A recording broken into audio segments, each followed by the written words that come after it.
A coin placed on a rotating table just slips when it is placed at a distance of 1 centimeter from the center. एक rotating table है, मान लीजिए कि ये table omega angular velocity से rotate कर रहा है,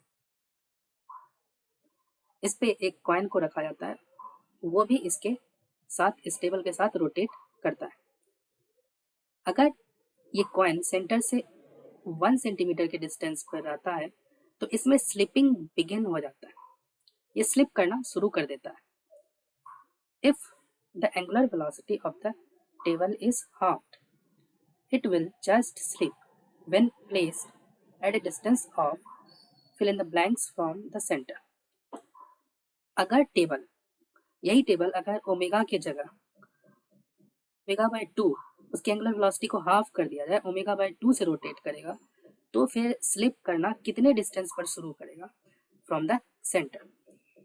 ऑप्शन है 2 centimetre, 1 centimetre, 8 centimetre and 4 centimetre. देखिए क्वेश्चन में ये कॉइन एक सर्कुलर मोशन में है और आपको पता है कि कोई भी सर्कुलर मोशन के लिए एक सेंट्रीपिटल फोर्स की रिक्वायरमेंट होती है।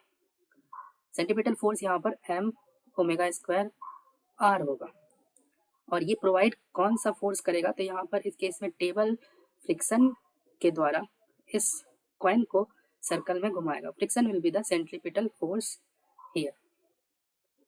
अब आप ये देखिए कि यहाँ पर r की वैल्यू और फ्रिक्शन की वैल्यू रिलेटेड है, तो जब r इंक्रीज करेगा तो फ्रिक्शन भी इंक्रीज करेगा। लेकिन आपको पता है कि फ्रिक्शन की वैल्यू एक मैक्सिमम लिमिट तक ही जा सकता है, उसको हम लिमिटिंग फ्रिक्शन बोलते हैं। तो जब ये फ्रिक्शन मैक्सिमम होगा, और मैक्सिमम कितना होगा?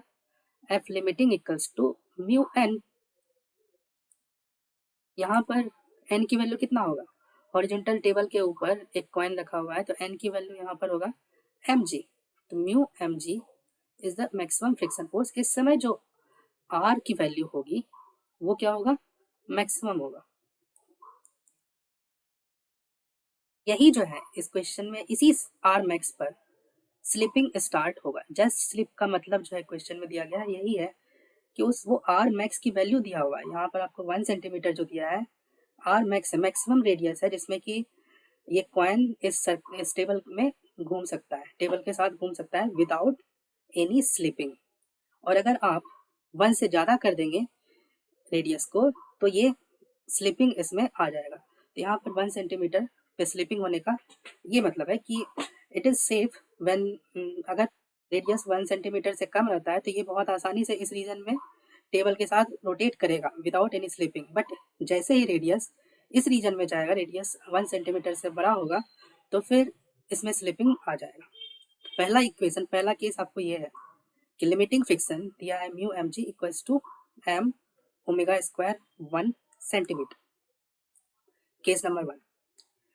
दूसरे केस में बोला जा रहा है कि ओमेगा की वैल्यू को हाफ कर दिया गया, तो इस ओमेगा की वैल्यू यहाँ पर हाफ कर दीजिए, ओमेगा बाय 2 का स्क्वायर, एम ओमेगा बाय 2 का स्क्वायर इंटू रेडियस को r मान लीजिए या x मान लीजिए, let us call it x। तो जब आपने ओमेगा बाय 2 कर दिया एंगुलर वेलोसिटी ऑफ टेबल को, तो मान लीजिए कि वो x रेडियस में घूम रहा है कॉइन। उस समय भी अगर आपसे पूछा रहा है कि जस्ट स्लिप कब करेगा, तो फ्रिक्शन उस केस में भी ओमेगा बाय 2 वाले केस में भी फ्रिक्शन म्यू एम जी यही होगा, जस्ट स्लिपिंग का केस बनेगा। तो ये आपका हो जाएगा इक्वेशन नंबर 2। इसकी वैल्यू हो जाएगी m omega square x by 4 equals to mu m g. ये आपका सेकेंड इक्वेशन हो गया। अब इन दोनों इक्वेशन से आप देखिए, आप इन दोनों को इक्वल कर दीजिए। तो एम ओमेगा स्क्वायर 1 और 2 को आप इक्वेट कर दीजिए इक्वेशन को, इंटू 1 इक्वल्स टू कितना हो जाएगा? M omega square x by 4। यहाँ से आपको x की वैल्यू मिल जाएगी और x equals to 4 centimetre. So D option will be the right option.